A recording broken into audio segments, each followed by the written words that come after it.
Barakallahu fikoum pour l'invitation. Je suis tout à fait honorée de me tenir devant plein de gens qui m'ont beaucoup inspirée dans mon parcours, que ce soit sur le plan intellectuel ou spirituel. Et je salue particulièrement mon cher qui est ici présent. Et donc, je suis un peu émue. Voilà. Je profite également de cette opportunité de prise de parole pour rebondir sur ce qui a été dit ce matin. Et je ferai le lien avec, bien sûr, l'utilité de ces espaces comme lieu de ressourcement et de réalignement. Mais j'ai vu que c'est une thématique qui a traversé toute la matinée et forcément, en tant que sociologue, je ne peux pas ne pas rebondir sur la question de l'ascension sociale et la question de la réussite matérielle qui a été évoquée en long, en large et en travers ce matin et certaines réflexions qui ont parcouru la table ronde sur ces enjeux de finalement, qu'est-ce que c'est que la réussite? Est-ce que c'est simplement la Porsche? Est-ce que c'est autre chose? Donc, je me permets de rebondir justement sur ces enjeux de mobilité sociale et essayer d'injecter un petit peu une perspective sociologique.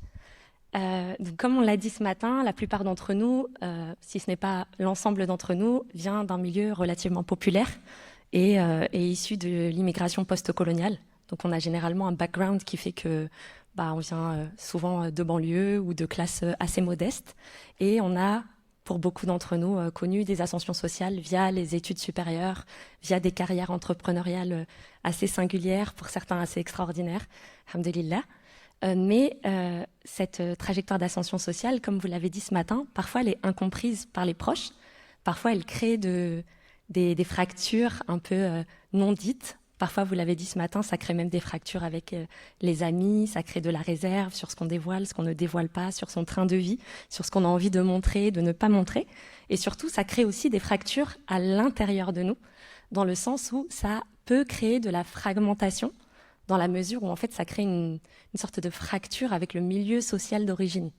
Et donc en fait, les trajectoires qu'on appelle les trajectoires de transfuge de classe en sociologie, les gens qui changent de classe sociale, en fait, intérieurement, ça peut créer quelque chose qui relève un peu du désalignement de soi, dans le sens où il y a une difficulté à témoigner de la fidélité à soi et aux siens en fonction des espaces qu'on habite. C'est-à-dire, pour certains d'entre nous, quand on est au travail, on a un certain habitus, il y a des codes sociaux, il y a une manière de se conduire, d'être, de penser, parfois de parler. Et quand on est à la maison, c'en est un autre. Et en fait, le fait qu'il y ait, entre guillemets, plusieurs espaces dans lesquels il y a plusieurs habitus, ça peut créer ce qu'on appelle en sociologie bourdieusienne, en fait, un habitus clivé. Ce qui fait qu'on, pour dire les choses simplement, on a une manière de se comporter dans certains espaces sociaux et une autre dans d'autres espaces. Et parfois, ça peut être, en fait, intérieurement et subjectivement, un peu difficile à composer avec ça, surtout si, comment dirais-je, on n'a pas les clés de compréhension de ces choses-là. Et donc, comment dirais-je, ça va être d'autant plus difficile que dans le contexte vraiment spécifique français, et peut-être au-delà dans d'autres contextes minoritaires que je connais moins bien, mais avec le mouvement de sécularisation, la plupart d'entre nous, quand on est sur nos lieux de travail, on ne peut pas exprimer certains pans de nous-mêmes. Donc ça aussi, ça vient cliver l'habitus. Donc en fait, il y a des espaces dans lesquels on peut être religieux, on peut s'exprimer assez simplement, et il y a d'autres espaces dans lesquels on va performer une autre manière d'être. Donc tout ça crée beaucoup de fragmentation de soi. Et donc, je reviens au sujet qui est celui qui nous occupe aujourd'hui, cet espace et les espaces communautaires dans lesquels on peut être tout ça à la fois sont précieux. Ils nous sont précieux parce que justement, ce sont des espaces dans lesquels en fait on peut se réaligner, on peut exprimer toutes ces parties de soi, populaire, comment dirais-je, éduqué, croyant. On peut exprimer sa foi. Et en fait, je ne vais pas partir dans un truc trop psychanalytique, mais en tout cas en psychanalyse ou en psychologie, on parle en fait d'aller chercher tous les fragments de soi et de les recoller en fait. C'est une manière de se réaligner et c'est fondamental, y compris religieusement, dans la mesure où, comme vous le savez tous, en fait, il n'est pas sain de cultiver le fait d'avoir plusieurs visages ou plusieurs manières d'être. Donc c'est pour ça que c'est quelque chose, pour ceux qui l'ont vécu, d'extrêmement coûteux, d'extrêmement difficile, et qui a un coût émotionnel, il y a un coût énergétique, en fait, au fait de ne pas être la même personne tout le temps. Et donc, une des raisons pour lesquelles ces espaces sont précieux, bien que ce ne soit pas la seule, il y a ça. Il y a déjà le fait qu'on puisse parler de sujets qui nous intéressent depuis une perspective croyante, notamment, ce qui n'est pas le cas partout. Parfois, on va parler de finances dans certains espaces, on va parler de sciences politiques dans certains espaces, mais on ne va pas pouvoir le faire, comme on le fait aujourd'hui ici. Et c'est donc pour ça qu'il est essentiel pour nous, en tant que musulmans français ou musulmans dans d'autres contextes minoritaires, qu'on ait des espaces à nous où on peut exprimer nos points de vue, nos perspectives de la manière qui nous appartient, assez librement. Ce qui nous amène donc à notre second point, qui est qu'est-ce que c'est que ces espaces intellectuels autonomes dont je parle finalement?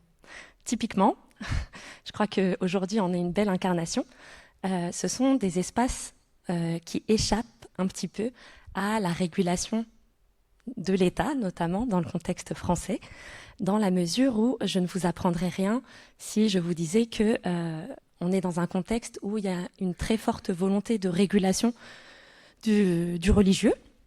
Et en fait, cette régularisation, elle comporte deux volets principaux.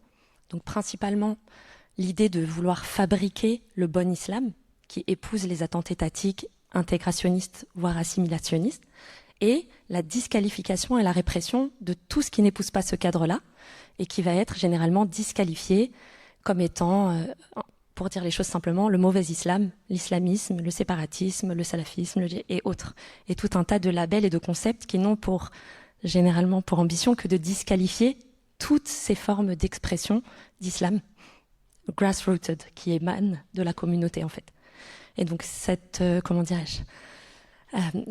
manière de réguler le religieux vise à discipliner en fait les subjectivités musulmanes, à discipliner notre capacité en fait à non seulement à pratiquer, mais même notre capacité à parler et même à penser. Ça nous discipline énormément sur ce qu'on s'autorise à dire, à faire et même à penser. Donc il y a réellement des effets directs aujourd'hui dans le contexte dans lequel on vit sur notre pouvoir d'agir. Et c'est pour ça qu'il est fondamental que nous parvenions en fait à avoir des espaces autonomes qui échappent à cette surveillance, à cette régulation et à ces formes de discipline. C'est aussi pour ça que je me permets de dire que ces espaces sont précieux. Alors, qu'est-ce que j'entends par autonome en particulier ?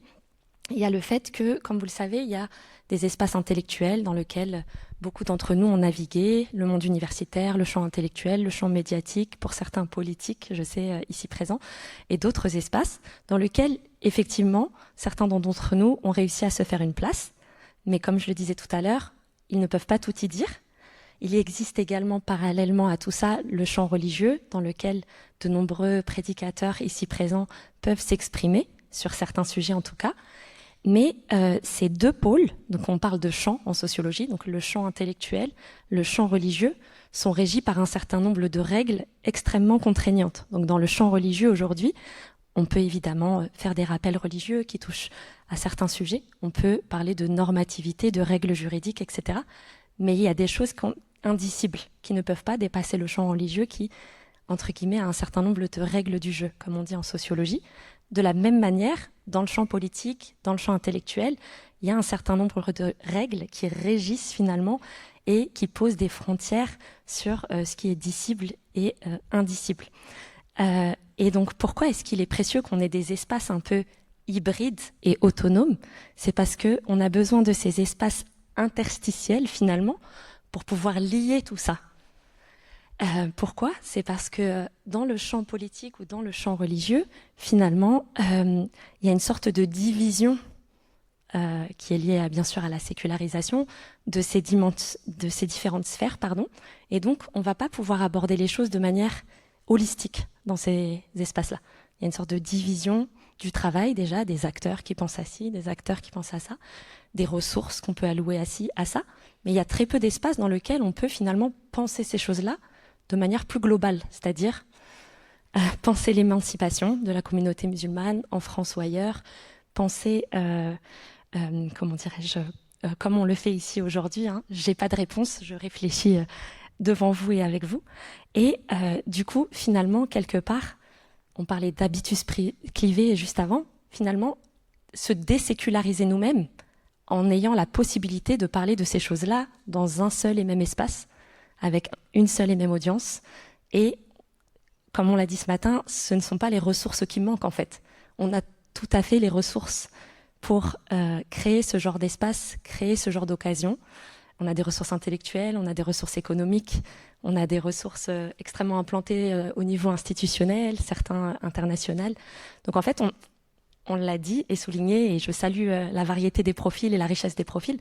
En fait, on a clairement toutes les ressources à disposition pour a priori avoir des lieux à nous pour penser cette émancipation.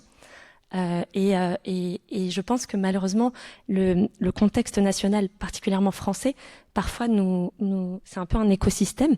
C'est pour ça que je suis tout à fait ravie de voir qu'il y a des anglophones qui viennent avec des histoires inspirantes d'autres espaces, qui viennent aussi nous inspirer et nous élargir en fait les horizons et les champs des possibles.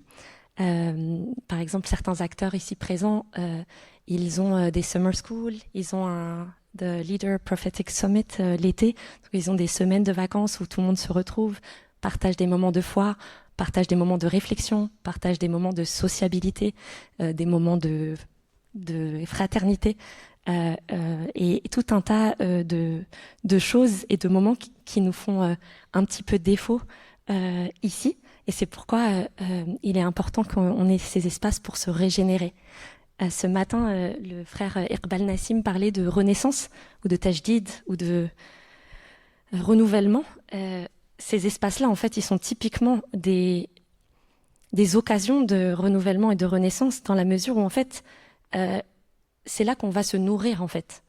On va se nourrir intellectuellement, on va se nourrir spirituellement, on va se nourrir aussi par l'exemple des uns et des autres, parce qu'on a souvent tendance à croire qu'on va apprendre uniquement de manière théorique, mais en vérité, il y a une grande partie du savoir qu'on apprend qui se fait par corps, en fait, par fréquentation des uns et des autres. Et on appelle ça l'incorporation, l'apprentissage par incorporation. Donc j'aime bien l'expression de dire qu'on apprend par corps, on apprend en se fréquentant les uns les autres, en partageant des prières les uns avec les autres, des repas les uns avec les autres, en échangeant avant, pendant, après la conférence. Et tout cet apprentissage, en fait, il participe en fait de la dimension horizontale du savoir. C'est-à-dire que même quand on va dans un institut pour apprendre quelque chose de purement théorique et de même théologique, en fait, on se nourrit pas que de l'enseignant ou que du livre, on se nourrit aussi de tous les à côté, en fait. Le savoir, il se transmet pas de manière boum, comme ça, verticale. Il se transmet dans toutes les directions. Et du coup, c'est pour ça qu'on a besoin de ces moments, de ces occasions de rencontre, parce que c'est tous ces à côté, en fait, qui font que quand on ressort de là, en fait, on est transformé. On a rencontré un ami, une amie qui nous a dit ça, ou qui fait ça dans un autre endroit. On n'avait jamais pensé à faire ça, et ainsi de suite. Donc, mon propos, essentiellement, il insiste sur cette dimension-là d'accorder une importance particulière à ces espaces et surtout de leur donner une certaine pérennité. Et donc, je pense que c'est là qu'on peut se permettre de faire le lien entre certains acteurs qui ont des ressources à allouer et d'autres projets qui attendent d'obtenir des ressources pour les faire vivre.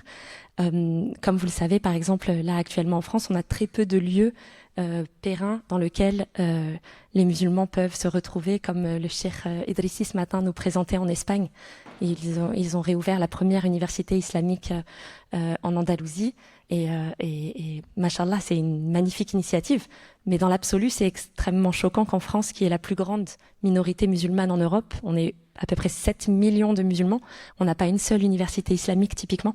Et donc, c'est aussi l'occasion de jeter une bouteille à la mer et de dire que voilà, il y a plein d'exemples inspirants, on a des besoins réels, on a des compétences réelles autour de la table, alhamdoulilah rabbil alamin.